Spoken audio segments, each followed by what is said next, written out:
Hello everybody, welcome back to the channel, and want to get a short video out. We'll put a link to Moore's page, but we went racing today, and obviously went to Moore. So what we did was, there's no vintage class, but there's 21.5 class. So we signed up for 21.5, and I'm going to tell you what, I love the Schumacher Cougar 2 Works. If you are going to get a vintage two-wheel drive car, RC10, Kyosho, whatever, Dirt Master, or whatever that thing is, any of the Tamiyas, the Astute, whatever, the Cougar hands down is the better car. I would even go as far as to say it's better than the Fan Graphite. And the lap numbers prove that. So what do you mean by that? So we went to Moore tonight. The car's fresh off the track. This is what we did. Still has a battery in it I got to take out and everything. But in our first qualifier, I believe we were in second. We led the first qualifier for a little bit, for a couple laps. We were in second place. I was trying to catch the first place guy, and I jumped the double. I made the double into a triple. And when I jumped too far, I clipped the very inside of the pipe in front of the driver's stand, and I popped the bullet cup off, which ruined almost a 21 lap pace. So no luck there in Q1, but the car was quick. It jumps well. It handles well. Better than my Fan Graphite. So then the second heat, obviously I had to turn it up, trying to get into the Bmain. Went into that heat. Drove a little better, make a couple mistakes. Did turn 20 laps at a 5:13. Finished fourth in that heat, which put us seventh overall in qualifying. And at Moore, the 21.5 heat, they break them up. No matter how many heats there are, they break them up so they're all equal amounts, right? So for 21.5 tonight, there was 12 entries. They did 6 and 6. The maximum that track can hold is 8 per qualifier. So much like if they had 21 cars, it would be 7, 7, and 7, right? So that put us at BQ after the second heat. After the sort, in the third heat, I started on TQ. We were running away with that. I think we damn near had a lap on everybody, 11 laps in. I came up short on the double, and this is probably the only bad thing about the Cougar. I came up short on the double, and obviously the rear end here is taking a little bit of a beating, but not too bad. But I tend to land on the rear, and I landed on the rear pretty hard, and our motor jumped down. And because the slots, instead of being horizontal, which they should be, they are vertical. And so our motor loosened up, slotted down. And that was the end of that heat, even though we were on a pretty good run there. So I didn't have really much of a chance to go anywhere else as far as qualifying. So the mains were set. I was BQ for the main and had to deal with that. So on the BQ and the main, we took off from TQ and dominated that race. Made a small mistake and still finished with a 20 laps at a 5:10. Now, for those of you that are following my channel, my Fan RC Graphite, the fastest I went with anything else on that track vintage was our Fan Graphite at a 25:07. And, but that was after like 4 race weekends. And this is really the first race weekend with no practice today and very little practice, obviously, on Sunday after hitting some stuff. So thanks, short course. Anyway, did adjust the rear ride height, got this thing leveled out at 19 millimeters, and set a 13.9 fast lap. So my fastest lap with the RC10 was 14.2. So the potential's there for this, and the car is super, super smooth, handles well. And I guess the one thing I want to point out in the Bmain was this car could have done 21 laps. The problem is in the Bmain, I was putting cars anywhere from 2 laps down to 5 laps down. So we were passing a lot of traffic. And that obviously slows you down a little bit. But that is a testament to the Cougar's handling. It did fantastic. and ran through there. And like I said, that's why I was so excited. I was like, oh, I gotta get home and shoot a video. Like I said, I didn't even take off the slicks. I don't even think I've unplugged the battery. I think I just was so happy. I put this thing on my lap and drove home. Yeah, guys. And like I said, the service from Schumacher UK couldn't be any better as well. Like I said, they ship faster than Bmain. So take that for what it's worth. Yeah, guys, I'll clean this up. We'll get the tires off it, get those cleaned up. But like I said, did want to do a video because I know a lot of people pay attention to this and they're trying to get into vintage, or they're trying to see, hey, what's the competitive car out there? And Sunday practice, I guess you could say maybe a little hesitant, just because of some of the teething issues. Getting the transmission set up was a little bit of a task for me. But once you get it set up, man, this thing was dialed. I mean, we're using basically Paul Upton's kind of layout that he used over in England at their vintage race. I forget what it's called. I apologize for you guys across the sea. But yeah, it was dialed. This car is awesome. And this is now, it's my base car. I mean, I'm going to run this car. And I usually take a backup. Tonight I took another RC10. I took actually our giveaway long arm, which look for a separate video, guys. That's going to come out here. And never even dusted it off because this car was that good. So like I said, the belt tension, I went one above. I went one setting tighter. That seems to do well. The spur gears, guys, I'm just going to use an 89. I'm not going to fool with any of the others. So an 89 27 is what seems to be working well. Actually, it's a 28. So I'm running 89 28 on this and plenty of power. This car is super smooth, and that's probably the one thing I notice more, and it has to do with the belt drive. And I think it also has to do with the rollers, because there's like no slack. Man, that diff is still smooth, guys. There's no slack in there, so everything is immediate and it's smooth. It's not, I guess, coggy like you get when you have like dog bones and stuff like that are in out drives that are. You can notice it. I mean, there is a difference. So I'm a huge fan. I'm telling you right now, if you're in the United States and you are looking to do some two-wheel drive hustling in a vintage class, this car is it. And the other thing is price. So let's talk about price, right? You can get this for $340. Some people may disagree, and I don't care. I think you need to spend $100 on this to get this car reliable. And a couple things on there are obviously the carbon hinge pin brace. I think you want to run that.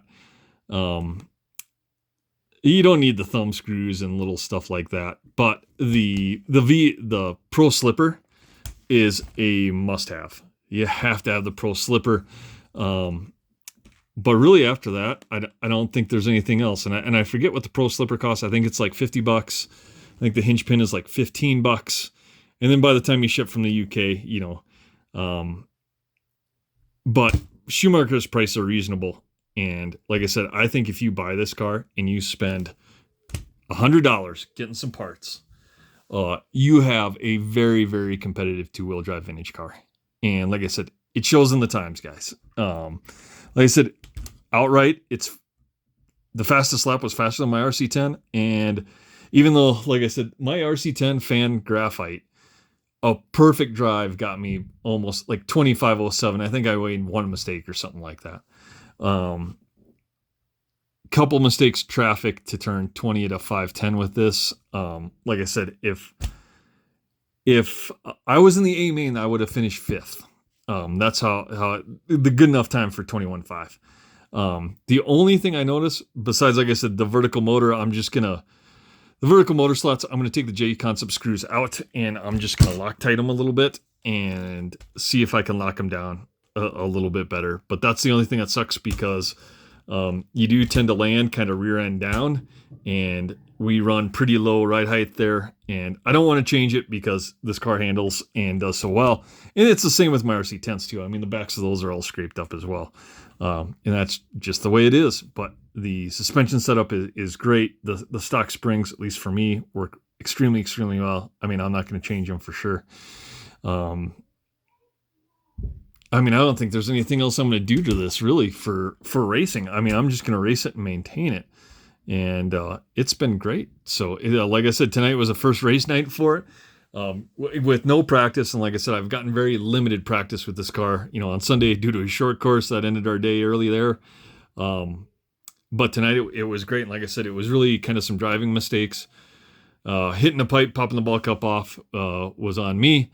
And then the motor, kind of sucked. But tightened it up. Like I said, walked away in the B. I'll put a link to Moore's page down below. In their video, I'll put timestamps like I normally do, so if you want to watch any of the race footage, you can watch it there.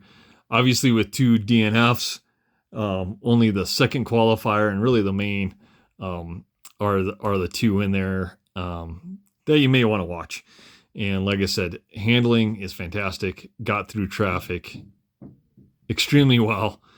Was super smooth. Handled great. I love this car. I'm a Schumacher guy. I don't even want to finish the B3 in the background. I damn near just want to put that in eBay and get rid of it. But one of the guys tonight I was talking to, he was out in Indiana for the vintage race, and we were talking about he has a B3 with big bore shocks, and he actually raced out there. And he says, "Hey, get that together. You'll be impressed with that as well." So we do have 13 millimeter big bore package over there. I picked all that stuff up tonight. I'm going to work on that maybe tomorrow and get that together, at least there. And then I didn't get my shock tower. So the only thing I'm missing is rear shock tower. I have it on order from either Go Fast or Hobby Action. One of them is coming. So I'll have a rear shock tower. And then I did find a factory work shock tower and some B6 wing mounts. So we'll get those in there on that as well, and we'll shake that down. But I'll tell you what, guys, if I'm going to more to race, this is my 2-wheel drive car. This is my primary car.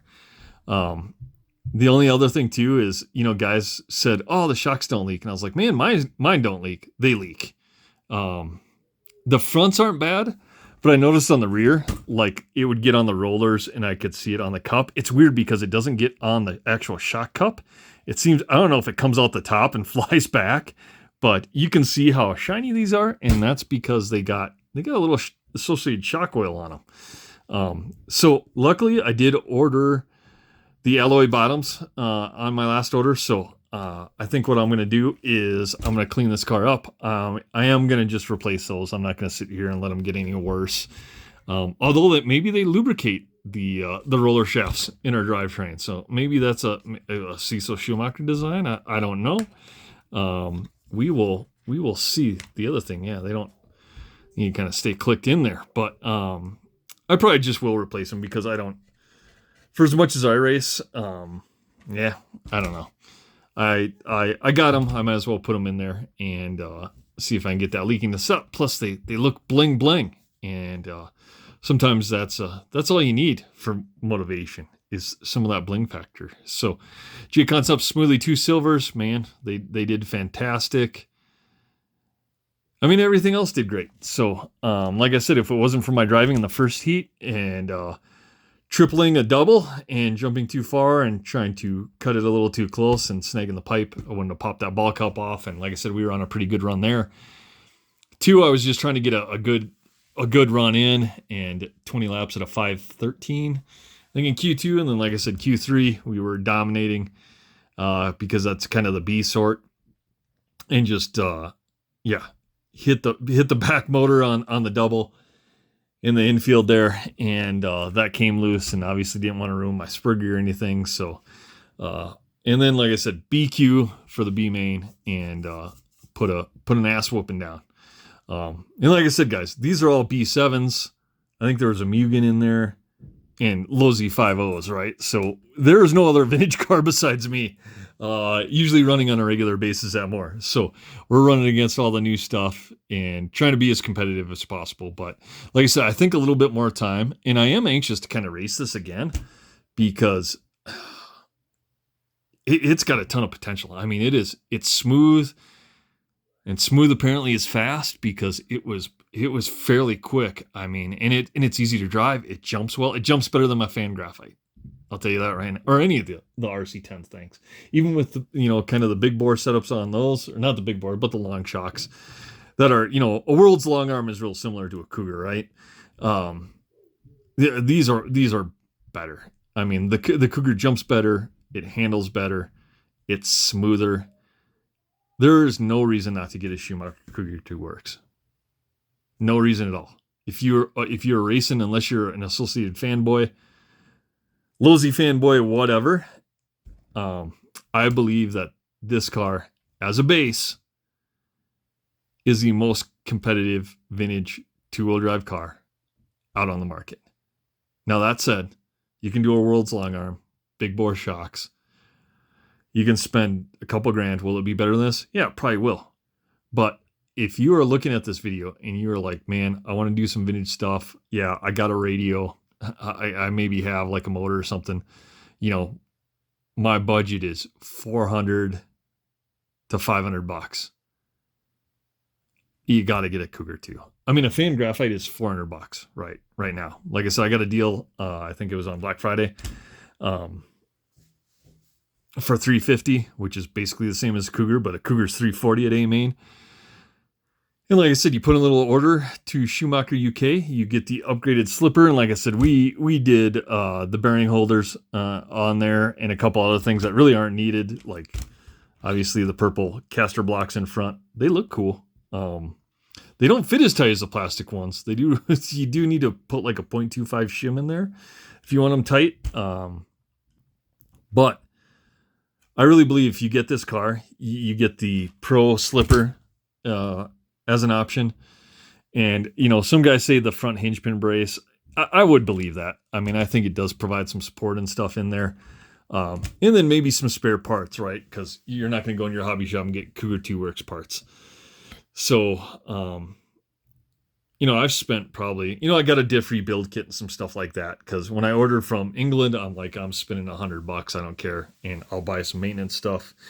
And then I bought some extra arms. Obviously, when we got our arm broke by the short course at practice this weekend, had to order arms. So I ordered fronts, two sets of fronts, one set of rears, some more wheels and stuff, just to make sure I could hit $100. But this car's been great. And like I said, tonight, the first thing was a driving error, the D&Q in the third heat for the motor slipping down. I really believe Schumacher should change this and not do vertical and do some type of horizontal motor slots in there. I'm just going to take those out. I'm going to Loctite them. And those are, the good J Concepts motor screws. So I'll put a little Loctite down a little bit. Didn't have any problem in the Bmain. So like I said, we BQ'd and we ran away and put an ass whooping on some of those people. So, like I said, if it wasn't for traffic and stuff, I think we would have gotten a little bit closer to a 21 lap time. For sure would have been faster than our RC10. Like I said, if it wasn't getting through traffic, we would have had something a little bit quicker. But wanted to get this video out. I'm sorry this is long. I will put the description below a link to Moore's page so you can watch any of the race action, but get yourself a Schumacher Cougar 2 Works, guys. You won't regret it. Again, like, comment, subscribe down below, and we'll see you on the next one.